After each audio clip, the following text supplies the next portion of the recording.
नमस्कार दोस्तों, स्वागत है आपका सिद्धि एजुकेशन यूट्यूब चैनल में। तो आज हम बात करने वाले हैं कंप्यूटर की पीढ़ियों के बारे में। यूनिट 9 जिसका टॉपिक 1 है कंप्यूटर का आधारभूत ज्ञान। इसमें हम पढ़ चुके हैं कंप्यूटर के परिचय के बारे में, कंप्यूटर के इतिहास के बारे में। आज हम बात करने वाले हैं कंप्यूटर की पीढ़ियों के बारे में। तो अभी तक कंप्यूटर की 5 पीढ़ियाँ अस्तित्व में आ चुकी हैं। तो कंप्यूटर के विकास में पीढ़ियों में हुआ विभाजन कंप्यूटर में हुए व्यापक परिवर्तन को दर्शाता है, जिससे कंप्यूटर बहुत अधिक छोटे हो गए, सस्ते हो गए और बहुत अधिक शक्तिशाली हो गए। तो चलिए हम बात करते हैं पहली पीढ़ी की। तो पहली पीढ़ी यानी कि फर्स्ट जनरेशन 1940 से 1956 तक। तो इस पीढ़ी के कंप्यूटर में वैक्यूम ट्यूब का यूज़ होता था। वैक्यूम ट्यूब का उपयोग, इस पीढ़ी के कंप्यूटर में वैक्यूम ट्यूब का उपयोग होता था। मशीनी भाषा का प्रयोग होता था। मशीनी भाषा का यूज़ होता था। ये कंप्यूटर आकार में बहुत बड़े होते थे। आकार में बहुत बड़े होते थे।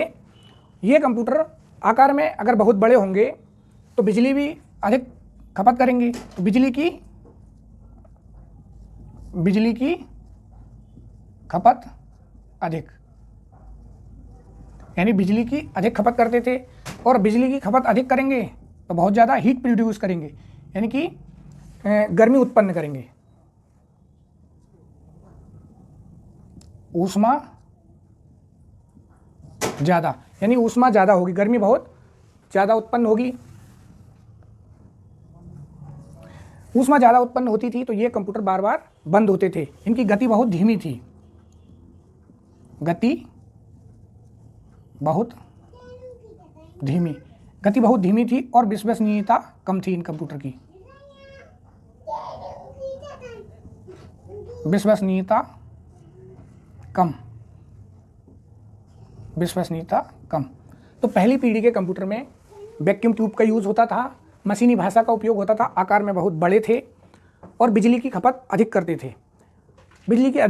थे और ऊष्मा यानी कि गर्मी ज़्यादा पैदा करते थे, जिससे कंप्यूटर बार बार बंद होते थे। और गति इनकी बहुत स्लो थी, यानी बहुत धीमे थे ये कंप्यूटर, और विश्वसनीयता भी बहुत कम थी। तो इस पीढ़ी के कंप्यूटर में के कुछ उदाहरण अगर हम देखें तो जैसे ENIAC का पूरा नाम है इलेक्ट्रॉनिक, ये चीज़ आप ध्यान रखिएगा, इसका full form electronic numerical integrated and calculator. ENIAC का पूरा नाम है electronic numerical integrated and calculator. तो जो इस एक और है ENIAC और एक है यूनिवैक। इस पीढ़ी के कंप्यूटर के कुछ उदाहरणों में यूनिवैक, इसका पूरा नाम है यूनिवर्सल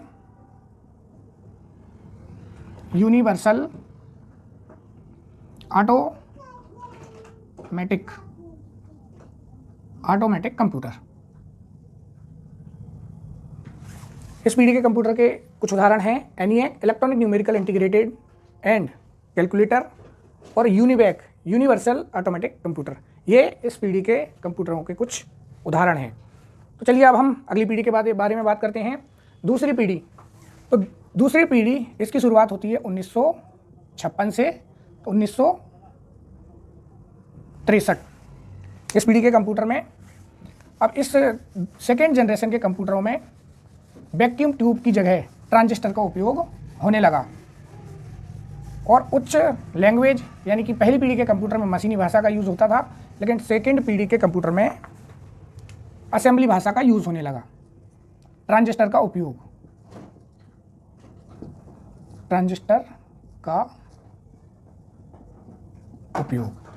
इस पीढ़ी के कंप्यूटर में वैक्यूम ट्यूब की जगह ट्रांजिस्टर का यूज़ होने लगा। मशीनी भाषा की जगह असेंबली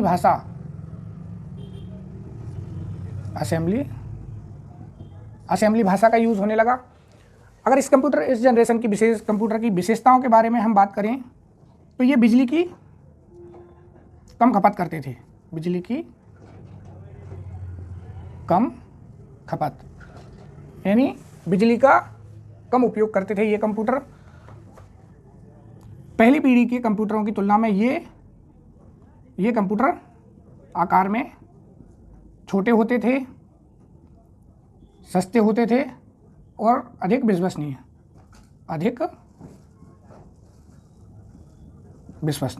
यानी पहली पीढ़ी के कंप्यूटरों की तुलना में ये अधिक छोटे हो गए थे, सस्ते हो गए थे और अधिक विश्वसनीय हो गए थे।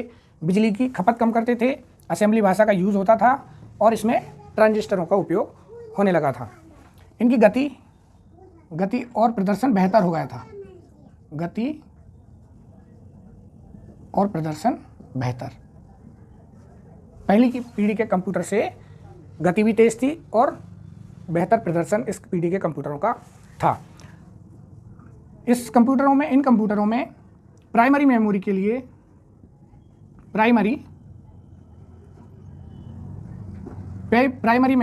चुंबकीय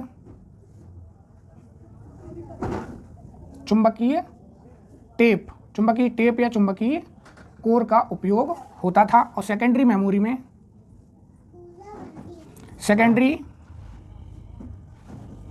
के लिए चुंबकीय डिस्क का यूज़ होता था। चुंबकीय डिस्क।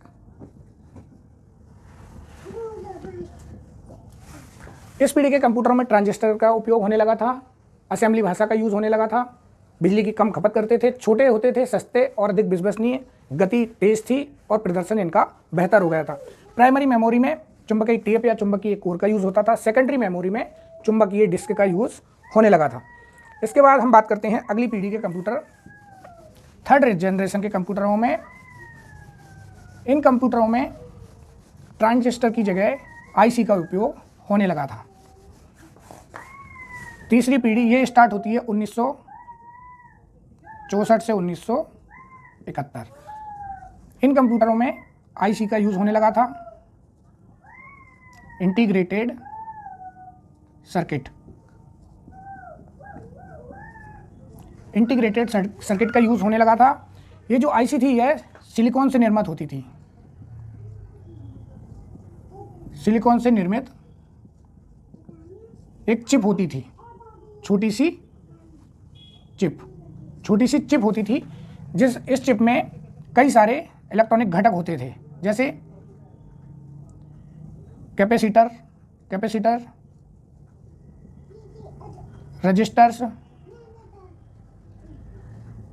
डायोड और ट्रांजिस्टर्स। ये जो आईसी होती थी यह सिलिकॉन से निर्मित एक छोटी सी चिप होती थी, जिसके अंदर कैपेसिटर, रजिस्टर, डायोड, ट्रांजिस्टर ये सारे के सारे आपस में जुड़े होते थे,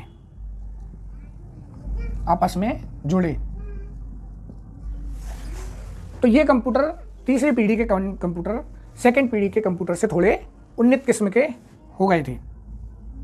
इसके बाद इसकी लैंग्वेज, इस पीढ़ी के कंप्यूटरों में हाई लैंग्वेज का उपयोग, जैसे कोबोल, फोर्ट्रान, इस प्रकार की हाई लैंग्वेज का यूज़ होने लगा था इन कंप्यूटरों में। आकार में ये छोटे हो गए थे और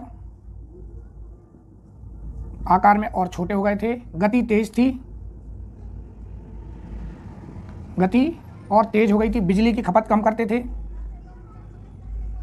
बिजली की कम खपत करते थे और सस्ते हो गए थे, और अधिक सस्ते और आम उपयोग के लिए उपयुक्त,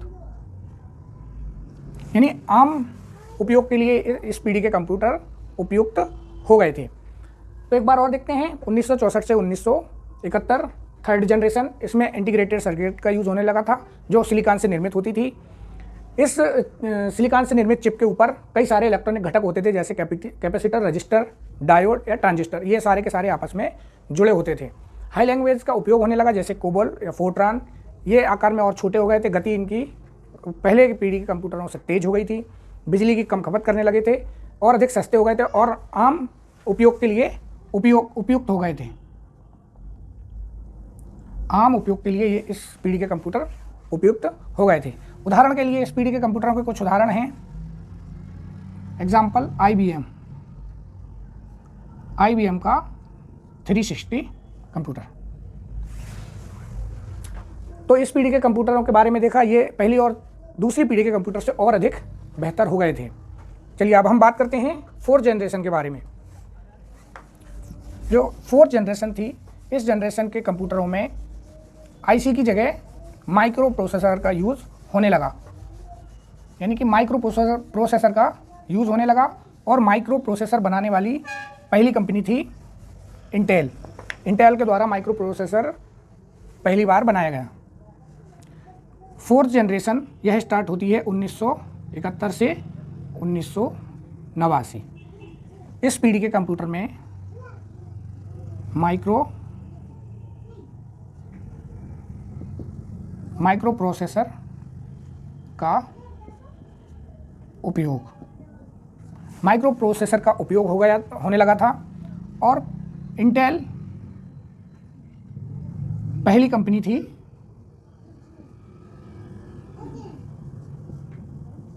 माइक्रो प्रोसेसर बनाने वाली,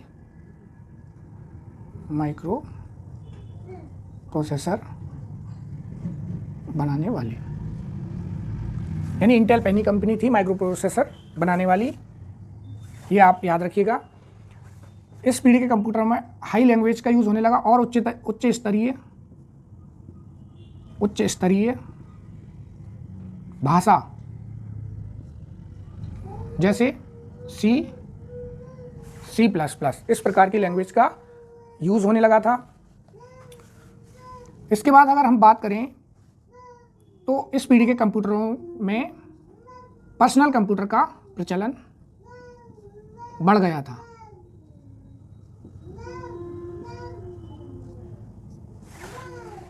पर्सनल कंप्यूटर का प्रचलन इस पीढ़ी के कंप्यूटरों में से बढ़ गया था। यहाँ इस पीढ़ी से नेटवर्किंग और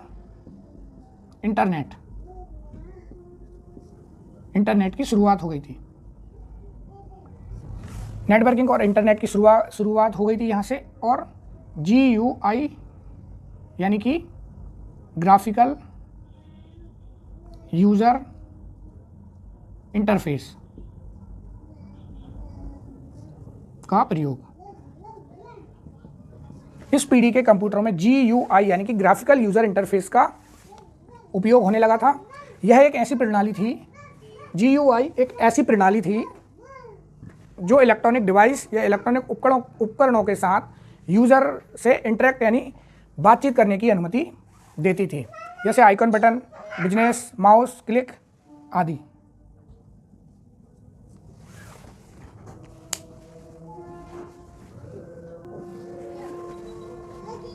तो इस पीढ़ी के कंप्यूटरों में माइक्रो प्रोसेसर का यूज़ होने लगा था। इंटेल पहली कंपनी थी माइक्रो प्रोसेसर बनाने वाली। इन कंप्यूटरों में उच्च स्तरीय भाषा C या C++ का यूज़ होने लगा था। पर्सनल कंप्यूटर का प्रचलन बढ़ गया था। नेटवर्किंग और इंटरनेट की शुरुआत हो गई थी। GUI यानी ग्राफिकल यूज़र इंटरफेस का यहाँ से प्रयोग हो गया था। यह एक ऐसी प्रणाली थी जो उपयोगकर्ता और इलेक्ट्रॉनिक उपकरण के साथ में दृश्य रूप से बातचीत करने की अनुमति देती थी, जैसे आइकन बटन, बिजनेस या माउस क्लिक, इस प्रकार के संकेतों के माध्यम से।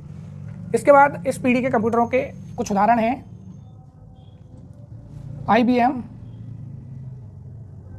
IBM का पर्सनल कंप्यूटर और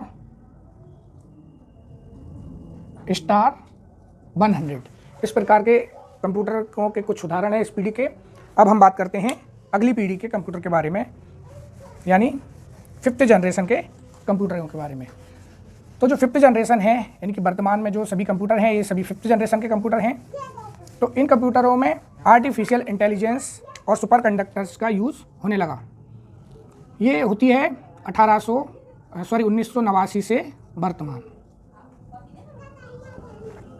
इनमें AI यानी कि आर्टिफिशियल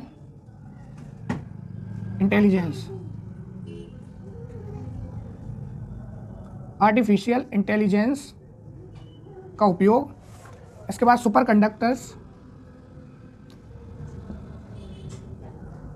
सुपर कंडक्टर्स और क्वांटम कंप्यूटिंग, क्वांटम तकनीक। यानी 5th जनरेशन के कंप्यूटरों में artificial intelligence, super conductors, quantum computing तकनीक का यूज़ होने लगा था। इस पीढ़ी के कंप्यूटर की भाषा उन्नत प्रोग्रामिंग भाषाएं, उन्नत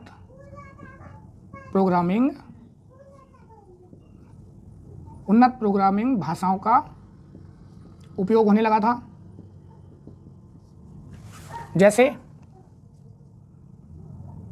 पाइथन या जावा। उन्नत प्रोग्रामिंग भाषाओं का यूज होने लगा था। अत्याधुनिक तकनीक जैसे मशीन लर्निंग और डीप लर्निंग, इस प्रकार की तकनीकों का यूज होने लगा था। रोबोटिक्स प्रणाली, रोबोटिक्स विशेषज्ञ प्रणाली, स्वचालन का विकास बढ़ा, स्वचालन का विकास बढ़ गया था। Cloud computing,